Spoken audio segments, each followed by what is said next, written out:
Welcome to Writing the Wrong Way, where we talk how writers work, how writing works, and why the best writers risk being strange. And this is my second episode on The Haunting of Hill House by Shirley Jackson. I think this is a brilliant novel in every way. I think it's an especially interesting novel for writers to look at. One, in terms of characterization, especially the characterization of Eleanor Vance, is what I discussed in the other episode. So if you haven't already checked it out, you can go check out my other episode on Hill House. Which is all about Eleanor Vance, the one that we kind of dropped last week. This time, this episode is going to be focused on the narrative voice. This really fascinating approach that Jackson has to narrative voice. It's one of the most interesting narrative voices I've ever seen. And then on top of that, some of the ways in which she engineers the plot and the character reactions in such a way that they knit together. I think that the narration and then these kind of plot structuring of action and reaction are just brilliantly done, just masterful. So I'm going to look at a couple real precise examples. I'm going to discuss the ending of the book in some detail in these two episodes, by the way. So if I haven't already ruined the ending for you in the other episode, if you're listening to this one first, be forewarned. If you haven't read The Haunting Hill House, you may want to do so before you listen to these episodes. But maybe this episodes are how you're gonna convince yourself to read The Haunting Hill House. I read it every year. It doesn't get worse; it gets better, and I know everything that happens in that book. So check out The Haunting Hill House. Check out the other episode as well as this one where I discuss The Haunting Hill House. Also go to strangeinc.ca and check out my newsletter. You can get a ghost story, my own ghost story that I wrote, if you go to strangeinc.ca about a haunting in a house. And as a matter of fact, I wouldn't say it's as good as Jackson's, but I think it's a nice little story that you'll like. And it's got its own kind of interesting, unusual approach to the narrative voice. So strangeinc.ca is where you can sign up to the newsletter and get that free ghost story. And also I'll send you this regular newsletter, like I say, where I tell you about what I'm doing, show you some draft work, give you some more recommendations, and share some writing tips. You can reply to that, tell me what you think about Hill House. Go to strangeinc.ca and let's keep in touch. Without further ado, let's talk about The Haunting of Hill House.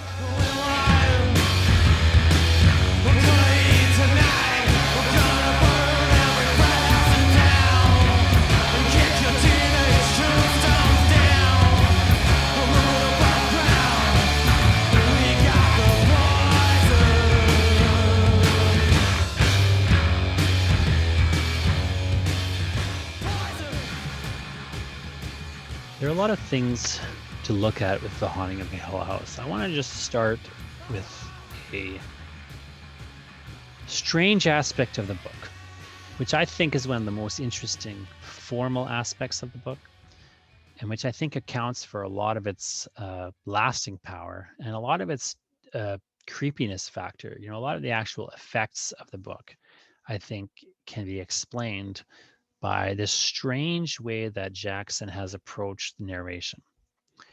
So if you look at the narrative voice and the quality of that narrative voice, what we have is a authorial narrator. So this author figure, not a character-based narrator, but an authorial, non-character-based narrator. Somebody who's not inside the world of that story. They are talking about everything in the third person. So it's, narrator talking to you about these third people, Eleanor, Luke, and so on, Theo. All these characters are being discussed in the third person. This is a story written in the third person. So again, it's not coming from the author's point of view precisely. It's all about these other characters. This is an author who has a almost omniscient level of information. The author has knowledge of what is going on inside of Eleanor's head, can relay it to us. He tells us what Eleanor is thinking, tells us what other characters are thinking. and so on and so forth. We have a very reliable narrator. All of this adds up to the standard, reliable narrator. Somebody who, when they tell us, that Eleanor wants, imagine this cup of stars, symbolizes some sort of childhood innocence or power, or independence, or imagination. She has this point of view on the cup of stars. We're told that, and we accept it. We accept this is what Eleanor is really thinking. She's actually in that she's actually in that place, and she's actually seeing this kid act in this way, and so on. And it's very reliable. We don't suspect the narrator is lying to us, in other words, or has any personality at all that would indicate some sort of warping or distortion of the information that we're getting. We have a very standard narrator, except there's one thing that the narrator cannot tell us any information about. There is one quality that the narrator has that is very unusual, which is that despite being able to read characters' minds, despite being able to tell us everything that is happening, what the narrator does not know is what haunts Hill House. If Hill House is haunted, what does haunt Hill House? We get this amazing opening passage, which is repeated almost verbatim at the end of the novel, which suggests, by the way, a circularity, right? We have this opening paragraph and the same paragraph more or less exactly repeated by the end, or at the end. And one of the lines there, the line that the book ends on, is silence lay steadily upon the wood and stone of Hill House, and whatever walked there walked alone. So we have the idea, one, that something walks Hill House. There's something there, whatever it is haunted by, whatever it is that haunts Hill House. Hill House itself partially is, totally alive, and just in and of itself is a living organism. That's a possibility that's suggested in this novel, that Hill House itself is just wrong. It's a wrong place. It's a bad place. It itself is haunted in the sense that it is alive, and it is almost operating like a ghost of nothing. A ghost of it, just is alive, like a living organism somehow. But it's also suggested that there's actually something in Hill House that haunts it. And we get different possibilities for the ghosts. It could be Hugh Crane. It could be, any number of figures. There's these various women that have died in the house or on the grounds.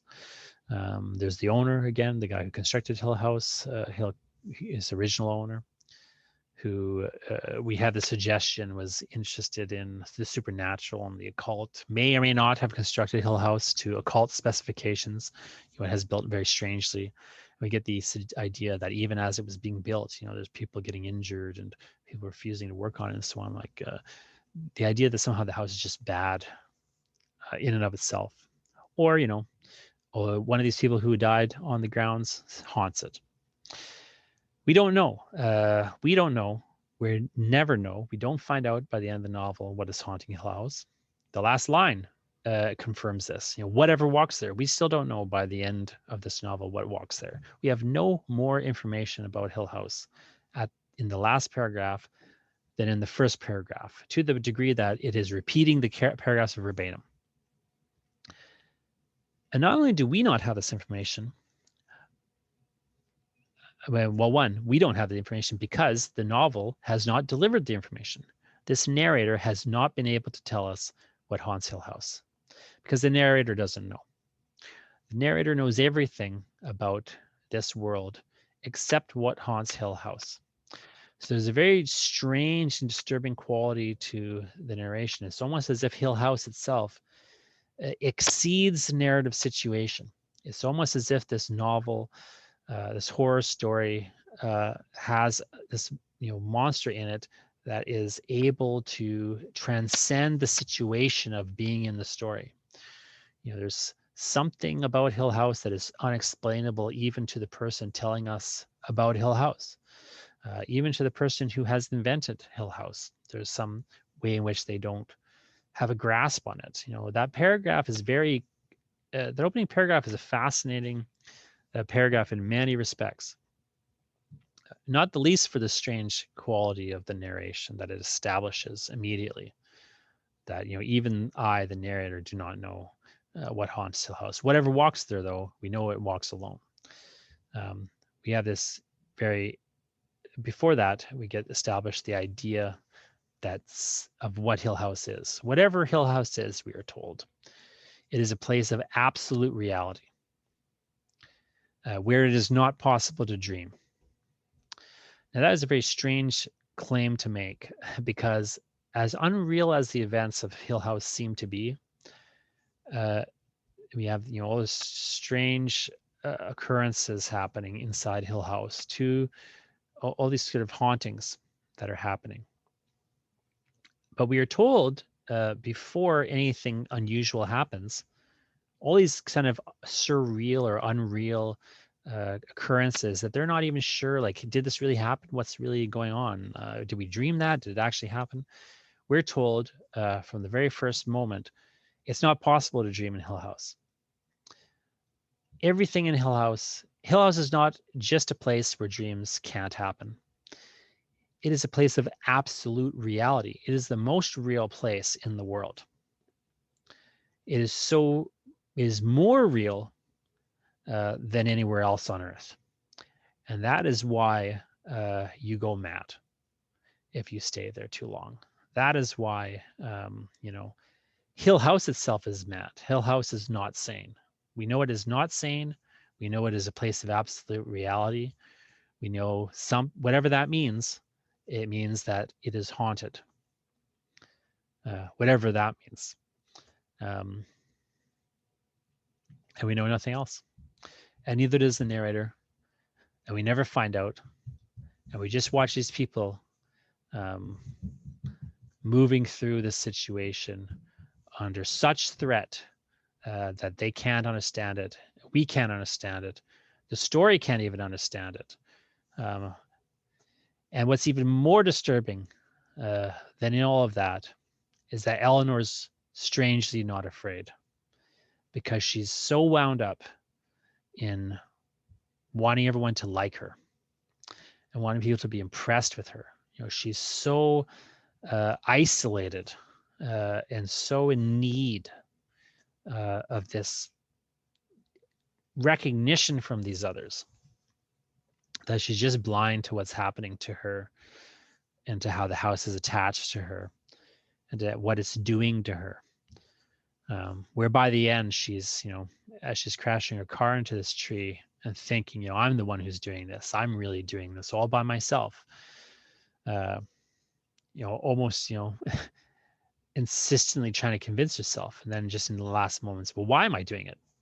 This little moment of clarity, if I'm really in control, why is it that I'm doing this? Of course, suggesting that she isn't in control. There is something here working on her mind. As we're told, earlier in the story, is how the haunted houses tend to operate. They work on your mind to get you to do things, whatever that means. It's a very disturbing story in a couple respects, but I think it's worth pointing out the formal respects, like how Jackson is accomplishing a lot of this, is by putting us in a situation that is not unlike Eleanor's situation, where we're not really sure whether these, what we're looking at, we're not really sure like what the situation is. We're not really sure like when Eleanor thinks about Eleanor and Theodora, who are, we're told, sensitives, people who have had past experience with the supernatural. Theodora in one moment is asked by Eleanor. Eleanor thinks something in one moment, and Theodora says almost the exact thing that Eleanor was thinking. She uses the same words. Is Theodora able to read Eleanor's mind? It's established she has certain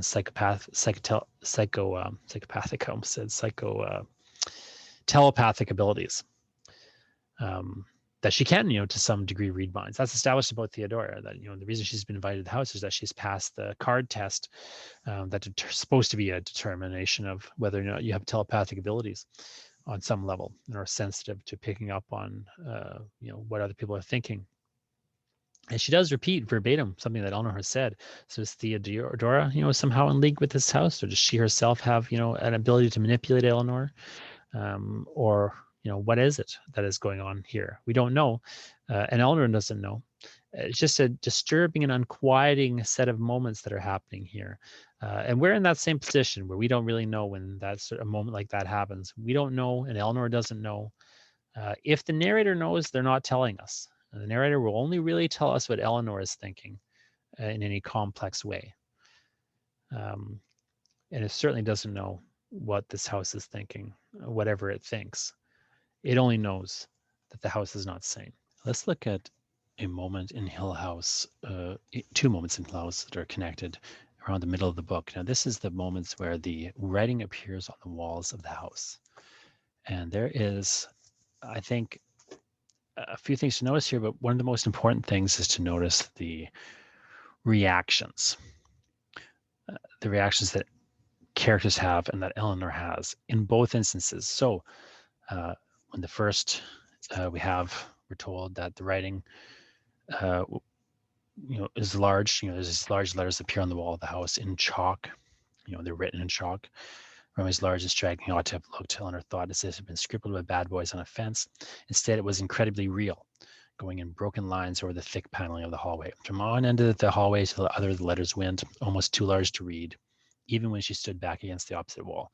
Can you read it? Luke asked softly, and the doctor, moving his flashlight, read slowly, "Help Eleanor come home." No, and Eleanor felt the words stop in her throat. She had seen her name as the doctor read it. It is me, she thought. It is my name, standing there so clearly. I should not be on the walls of this house. Wipe it off, please, she said, and felt Theodora's arm go around her shoulders. It's crazy, Eleanor said, bewildered. Crazy is the word, all right, Theodora said strongly. Come back inside, Nell, and sit down. Luke will get something to wipe it off. But it's crazy, Eleanor said, hanging back to see her name on the wall. Why? Firmly, the doctor put her through the door into the little parlor and closed it. Luke has already attacked the message with his handkerchief. Now you listen to me, the doctor said to Eleanor, just because your name. That's it, Eleanor said, staring at him. It knows my name, doesn't it? It knows my name. Shut up, will you? Theodora shook her violently. It could have been any of us. It knows all our names. Did you write it? Eleanor said to Theodora. Please tell me. I won't be angry or anything, just so I can know that. Maybe it was only a joke. To frighten me? She looked appealingly at the doctor. You know that none of us wrote it, the doctor said. Luke came in, wiping his hands on his handkerchief, and Eleanor turned hopefully. Luke, she said, you wrote it, didn't you, when you went out? Luke stared, and then came to sit on the arm of her chair. Listen, he said, you want me to go writing your name everywhere? Carving your initials in trees? Writing Eleanor on little scraps of paper? He gave her hair a soft little pull. I've got more sense, he said. Behave yourself. Then why me? Eleanor said, looking from one of them to the other. I am outside, she thought madly. I am the one chosen, she said quickly. And she said quickly, beggingly, did I do something to attract attention more than anyone else? No more than usual, dear, Theodora said. She was standing by the fireplace, leaning on the mantel and tapping her fingers. And when she spoke, she looked at Eleanor with a bright smile. Maybe you wrote it yourself? Angry, Eleanor almost shouted. You think I want to see my name scribbled all over this foul house? You think I like the idea that I'm the center of attention? I'm not a spoiled baby after all. I don't like being singled out. Asking for help, did you notice, Theodora said lightly? Perhaps the spirit of the poor little companion has found a means of communication at last. Maybe she was only waiting for some drab, timid. Maybe it was only addressed to me because no possible appeal for help could get through that iron selfishness of yours. Maybe I might have more sympathy and understanding. 1 minute then. And maybe, of course, you wrote it to yourself, Theodora said again. Then they continued to fight in this way. I want to just quickly note the reactions here. So first off, we see this writing has appeared on the walls of the house, and it's in chalk. A rather unusual substance for it to be, given the haunted house novel. Usually you find something more scary, like blood, for example, right? This is the trope of writing on the walls of a house. But it's in chalk. They're very large letters. It's not impossible, but it is improbable that one of them could have written it. The doctor says so himself. But, we don't know. It could have been one of these other people. We don't have this full access to everything in the narration like we sometimes do in other novels. We have these gaps where we don't know what characters have been doing, and we're never told, except for Eleanor. We're always kind of with Eleanor, it seems. But again, we don't have like, this full amount of information. Regardless, Eleanor reacts, of course, in a sensible manner. She's frightened. She's upset. She, starts to freak out. And the characters, initially at first kind of, pull her away and try to calm her down, but she keeps, ramping up. And at that point, I think it's very worthwhile noting that they turn on her. They turn on her. Theodora, is at first kind of, putting on a show of being nice to Eleanor, hauls her away, puts her arm around her shoulders. But then all of a sudden, she's distanced herself. She goes to the mantle. That's after Luke, of course, comes in. Eleanor asks Theodora, "Did you write it?" Luke comes in. She asks, "Did you write it?" I won't be scared. Eleanor's so used to being bullied and picked on that she just assumes that maybe it's not even the house. Maybe it's one of these people. That would make her feel better in a weird way, because of course she then wouldn't have been singled out by supernatural authority. But also, let's point out, this is the thing that Eleanor is used to. Eleanor is used to being a victim of the people around her. She's used to being bullied. And what happens? Well, they go right into bullying her. The second that she demands real attention, actually requires real care, they turn on her. They make fun of her, like, Luke's like, "Oh, you wish I would write your name on the walls of a house. You wish I would pay attention to a woman like you, but I'm not going to do that." Theodora, similarly starts to berate her for being drab and timid and like a mouse-like. What kind of person would pay attention to you, Eleanor? Et cetera, et cetera. They get very mean. They get very vicious. They're attacking her. Now, is it that the house has turned them on her? Does it influence their minds the way it seems later to be influencing Eleanor's minds? Is this just the social dynamics of what happens to people like Eleanor? Is it what is the explanation precisely? It's hard to say, but the point is, she sees the letters. She's scared, seemingly rightfully so, to be singled out. And then she has a sensation that not only has the house singled her out, but these other people have now singled her out. She's been separated from them. She has that thought, we're told is a mad thought. This idea that, she's being separated and singled out. She's horrified by this idea. And then I think it's very important to note, she quickly moves her attention to these other people. It's almost like within a page, she's no longer scared of the house anymore. What she's scared of now is the thing she's always scared of, which is these other people around her. And what are they going to do? How come they are going to treat her? She's back to being a victim of other people. So that when the second time we have her name appear on the walls of the house, it appears differently, and two, the reaction is different. So in the first instance, the wording is, "Help Eleanor come home." Help Eleanor come home. Then the second time, we add a word. She has been frightened to see her name on the walls of the house. The second time it appears with her name twice on the walls of the house. "Help Eleanor come home, Eleanor." I think it's interesting to just look at those words for a second. When you're just talking "help Eleanor come home," it's a phrase that could be addressed at the others. Help Eleanor come home. If this whole house is Eleanor's home in some mad way, then these people bullying her, victimizing her, in a sense, are trapping her outside of their social group, outside of maybe the protection that social group might offer. Their sort of vicious attack on her in this scene could very well be, in a weird way, they're helping her come home, and of course, an unhelpful helping. This is what's going to kind of make her the ultimate victim of the house, is her outcast status. that, gets affected in this moment in reaction to the her name appearing on the walls. The second time is help Eleanor come home, Eleanor. If you put punctuation to this phrase, which of course it doesn't have, another way to read that is, help Eleanor, come home, Eleanor. As if it needs her there, it wants her there. There's some draw to her. It's also, of course, I think, worth noting something that has happened in the backstory here is that Eleanor has been living with her mother, taking care of her in their home. Her mother used to knock on the walls to summon Eleanor. And we have these moments where there's a strange knocking on the walls of Hill House, seemingly directed at Eleanor, that terrifies her. We also have Eleanor having left, her place, her home, and come here. And here's the kind of phrase that perhaps her mother might say if her mother was a ghost, if her mother was haunting Eleanor in some way, demanding that she come back.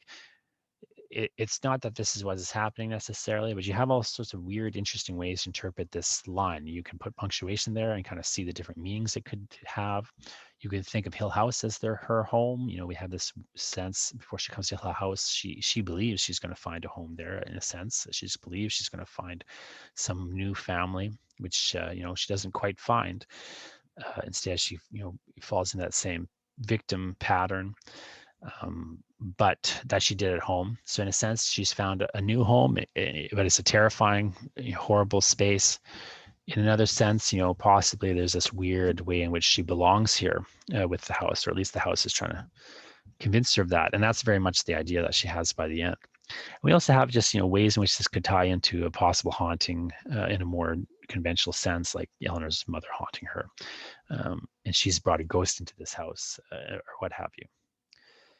We do very much have the idea planted early in this book that maybe Hill House is not haunted exactly, but Eleanor has brought ghosts here. Maybe people who are haunted come into the house and die and leave and start to haunt the house. There's a lot of possibilities. But putting all the interpretations aside, look at the clear thing that we can see for sure is happening. There's another message. It appears in red. They say it must be red paint. Possibly it's of course blood. This time I am ready, Eleanor told herself, and said, you better get her out of here, bring her to my room. This is, shaky red letters on the wallpaper with Theodora's bed is where the message has appeared. This time, so Theodora is freaking out, and of course the paint is all over her clothes. This time I'm ready, Eleanor told herself and said, you better get her out of here, bring her to my room. My clothes are ruined, Theodora said. The doctor, do you see my clothes? The smell was atrocious, and the writing on the wall had dripped and splattered. There was a line of drops from the wall to the wardrobe. Perhaps it had first turned Theodora's attention that way, and a great irregular stain on the green rug. It's disgusting, Eleanor said. Please get Theo into my room. Eleanor is looking at the red paint. It must be paint, she told herself. It's simply got to be paint. What else could it be? But why, and her name, of course, is on there twice. And Theodora now is the one who is freaking out. Theodora now is the one who has to be babied. They're much kinder to Theodora than they were to Eleanor for whatever reason. But notice also that Eleanor is not afraid. She was, after that first interaction, what she comes out of it with is she's more afraid to be singled out and to be an outcast in this group. She's more afraid of the group's negative attention than she is of her name appearing in blood on the walls of a haunted house. So that when it happens, she's ready. She's been waiting for something like this. On one hand, there's the idea that possibly you have the interpretation here that could be very valid, that somehow Eleanor has manifested this second lettering. She's manifested this wish. She again possibly is haunted by a poltergeist. She again, is possibly in the space where, the house or this poltergeist or some combination is reacting strongly to what has happened previously. It's reiterated the scene, but in a more extreme manner, and has targeted Theodora, the woman who Eleanor targets in her mind, in a sense, the woman who's been the most mean to her, and it tries to put Theodore into the Eleanor role. And Eleanor, tries to put herself into Theodore's role. She tries to like take it up a different position in the social dynamics. She has been ready in a sense that she has been steeling herself for something else like this to happen. Not because she doesn't want, not for some reason that might make maybe sense to us if we were perhaps starting to see ourselves as the target of a haunting. Like imagine if you were in this situation that Eleanor is in, and you start to you see your name written in chalk on the walls of this house after a number of unusual things have happened. You believe now, it seems very plain that you are the target of the haunting. Whatever is haunting this house is targeting you. At that point, rather than leaving the house, rather than being more afraid when you see this name appear again, your concern shifts to what are the other people going to think and do if something else happens? How will I get ready so that I'm not embarrassed? She's more afraid of being embarrassed when something like this happens again. She's more afraid of, what if I become the victim of negative attention again? How can I, react and steel myself and ready myself to react differently so that when the house targets me a second time or another time, I'm going to be ready and I won't, be such an embarrassment and won't become, won't put myself in that position where I'm going to be bullied again. It's worth pointing out that as horrible as this haunting may be for Eleanor at this moment, the worst part of it is that other people are using it as an excuse to pick on her. It's a very sad and strange moment, and I think it indicates a few things. One, it kind of gets to the heart of what this book maybe is about on thematic level, about how certain people in society, certain women in particular, are treated with an unkindness, and don't fit in to what maybe the society wants, the role that it wants them to have. Eleanor is an unmarried, older for the time, unmarried older women. Like for the time, this would be an old age to not be married. Of course, now it's pretty standard, but at the time, she would be a bit of an unusual woman in that she wouldn't be in a particularly conventional social role. Therefore, she's a problem woman in that sense. Possibly she has, there's a suggestion throughout the novel that potentially she has, some sort of queer desire, and therefore, again, is not maybe falling into a conventional role in the social fabric of the day. For these sorts of reasons, she's been put in a victim position where the society keeps, harassing her fundamentally to conform in different, ways. People just have this unkindness towards her. And fundamentally, we have in this book, a situation where it is better for Eleanor to die, to suicide herself in this house, than to leave it in shame and go back to her everyday life. Here we have seen an intense version of her everyday life. It's not that she prefers this version, but that she feels on a weird, deep level that she belongs here in this home for women who have, been kind of bordering the fringes of society. This is the history of the house, since its construction, that it is a place where women sort of on a fringe of society can, live as horrible a life that, and maybe even death that it might be. And the house is, of course, working on her, as the house might be working on her companions here, maybe turning them against Eleanor more fully and extremely than they might turn in a normal situation. It also seems to be working on Eleanor and kind of distracting her from maybe paying too much attention to what is going on around her and reacting in a normal sort of way. By the end of this book, again, it's worth noting when she's running around and almost dies running up the stairwell and so on. By that point in the book, when her behavior gets so extreme that they send her away from the house, and then of course when she suicides, driving her car into the tree, which I think I'll just also kind of look at that for a second. By that point, keep in mind, like the house seems to have clearly influenced Eleanor, or she's just kind of, always never been the most in control of herself, or fully, aware of herself, and only now is kind of in a sad and strange way discovering who she is at the very end when it's too late. I think it's a very, it almost makes me tear up sometimes when I read this ending, because I just find it so, interesting and, sad. So as they're like driving away, or as they're waving away to Eleanor, they're sending her away. They're forcing her to leave the house. They're saying it's for her own good. But of course, there's a level at which they just don't want her there anymore. And she knows it. They just don't want her there anymore. She's the outcast.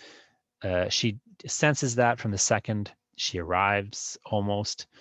Well, she has a bit of false hope as she arrives, but then from the time her name appears on the walls of the house, she senses, I'm the one on the outside. It's confirmed by that point, and it just kind of gets worse and worse no matter what she tries to do. By the final end, they're sending her away. They're putting on a show of it's being a very happy send-off, and it's all for her own good. The house is affecting her too much. We can't have you here. It's too dangerous. They're right on a certain level, but Eleanor feels like, and I think it's fair to say that she's right in the sense about this. She feels like it's just a repeat of what always happens to her. She always gets put on the outside. They always, send her away once she's no longer of any use to them. The second that she's not there, her mother dies, her sister doesn't want her around anymore. She only wanted her there so that she could take care of the mother and the sister when it have to. That's very much the role Eleanor has had. She's a person they use and use up and then throw away. And she has felt this way her whole life. She feels it again. And now she's being sent away. Goodbye, Eleanor said. So they all say their goodbyes. Goodbye, Eleanor said, and slid into the car. It felt unfamiliar and awkward. I'm too used already to the comforts of Hill House, she thought, and reminded herself to wave a hand from the car window. Note what's happening here. It's almost a sociopathic moment. She's talking to Hill about the comforts of Hill House. By this point, she's completely happy and comfortable in Hill House, this place that has been, it seems, trying to kill her, and all sorts of horrifying phenomenon have been happening, and yet she's just like, she's so happy there. But she's being sent away. But then the sociopathic aspect almost is she reminds herself to wave a hand from the car window. She has to, like, on a secondary level, remind herself to act like a normal person and to do the things a normal person might do in this moment. Goodbye, she called, wondering if there had ever been another word for her to say. Goodbye, goodbye. Clumsily, her hands fumbling, she released the brake and let the car move slowly. They waved back at her dutifully. Again, they're going through the show of it too. It's a kind of sociopathic ritual where nobody really has an emotion here that is the same emotion they're displaying. They're just going through the motions of what is proper to display. They waved back at her dutifully, standing still, watching her. They will watch me down the drive as far as they can see, she thought. It is only civil for them to look at me until I am out of sight. So now I am going. Journey's end and lovers' meeting. But I won't go, she thought, and laughed aloud to herself. Hill House is not as easy as they are. Just by telling me to go away, they can't make me leave. Not if Hill House means me to stay. Go away, Eleanor, she chanted aloud. Go away, Eleanor. We don't want you anymore. Not in our Hill House. Go away, Eleanor. You can't stay here, but I can. She sang. But I can. They don't make the rules around here. They can't turn me out or shut me out or laugh at me or hide from me. I won't go, and Hill House belongs to me. Look at the turn here. She's come into this strange place, and it's perfectly understandable on a certain level.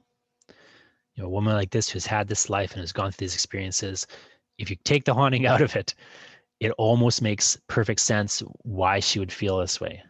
But add the haunting back in, something is working on her mind.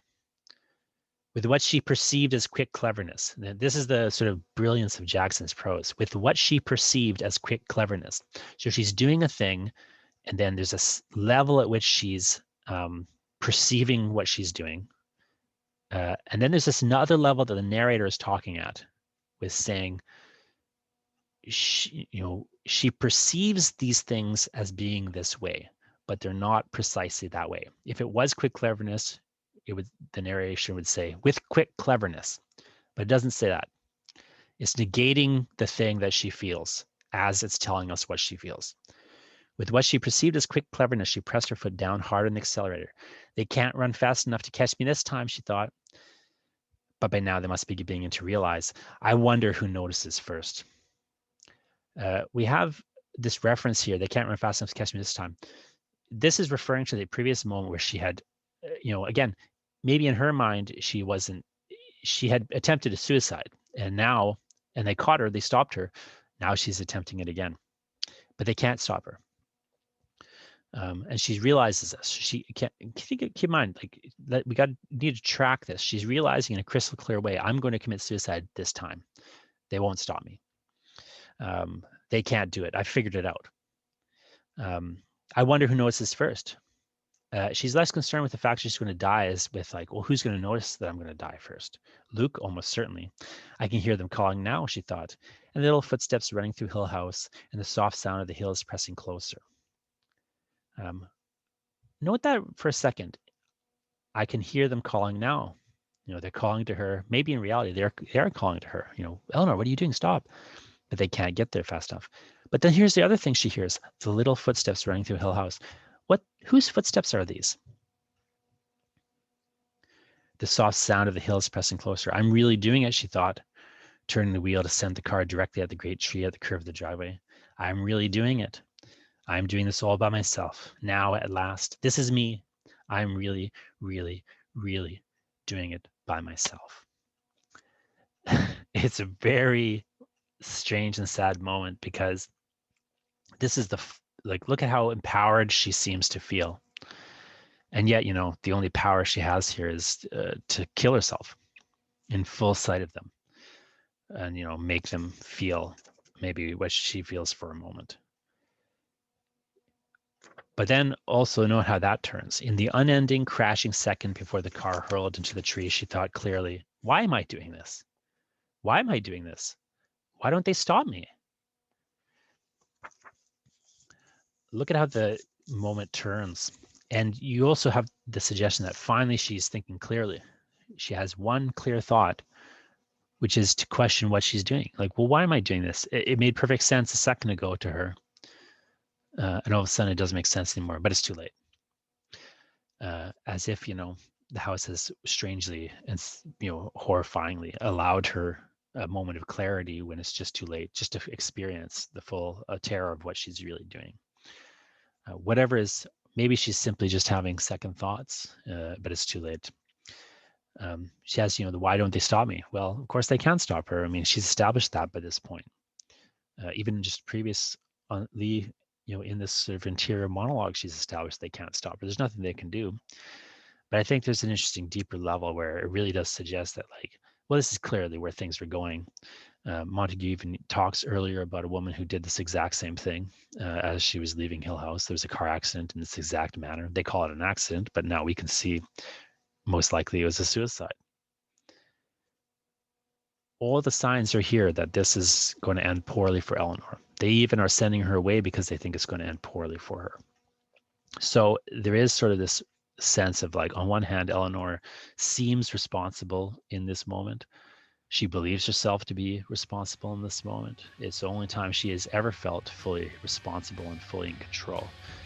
But at the same time, there's all these signs that not only is Hill House the one responsible, but in a strange way, her friends, or the people she thought were her friends for a little while, they've been ignoring her. They've in some ways been driving her to it, consciously or unconsciously. And at moments, they very much seem to be trying to drive her away.